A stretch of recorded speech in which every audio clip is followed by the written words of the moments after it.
नमस्कार, निर्मल सुभक्ति YouTube channel में मैं विनय कुमार गिरी आप सभी भगवत प्रेमी सज्जनों का हार्दिक अभिनंदन करता हूं।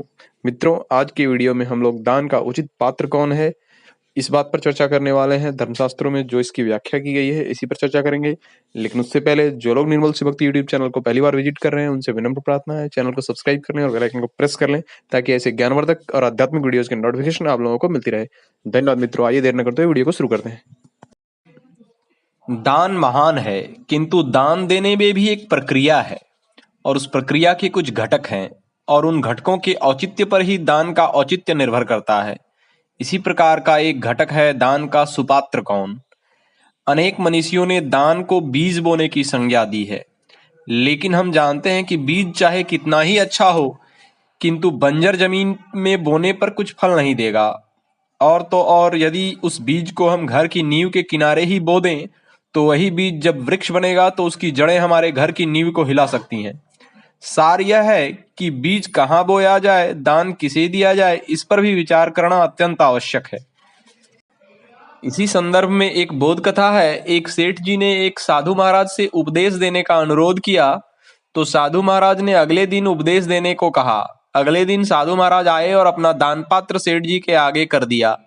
सेठ जी उसमें कुछ डालने ही वाले थे कि उन्होंने देखा कि दान पत्र में कूड़ा भरा है। वे रुक गए और साधु महाराज की अनुमति पाकर उस दान पात्र को स्वच्छ करके उसमें भिक्षा रख लाए। जब साधु महाराज चलने लगे तो सेठ जी ने उपदेश की बात याद दिलाई। तब वे बोले, यही तो उपदेश था कि कुछ अच्छा पाने के लिए पहले चित्त का कूड़ा हटाकर उसे निर्मल बनाओ, सत्पात्र बनो, तभी कुछ पाने के अधिकारी बनोगे, अन्यथा दाता द्वारा दी गई चीज भी व्यर्थ हो जाएगी। उक्त बोध कथा के आधार पर विचार करें तो यदि हम दान देते समय पात्रता पर विचार नहीं करते तो ऐसा दान व्यर्थ हो सकता है और पुण्यदायी होना तो दूर, अनेक बार दाता को पाप का भागीदार भी बना सकता है, क्योंकि ऐसा दान उस दुर्गुण रूपी कूड़े के साथ मिलकर उस दुर्गुण को और अधिक शक्तिशाली बनाने का हेतु भी बन सकता है।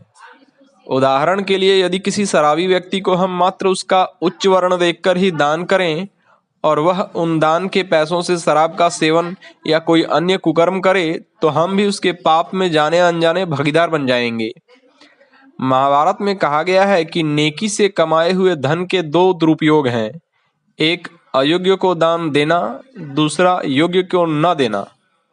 स्पष्ट है कि हमारे धर्मशास्त्रों में दान महिमा के गुणगान के साथ ही साथ अयोग्य को दान न देने पर भी विशेष बल दिया गया है, ताकि दान धर्म का मुख्य ध्येय भी अक्षुण्ण रहे और उसकी आड़ में अधर्म को बढ़ावा न मिल सके।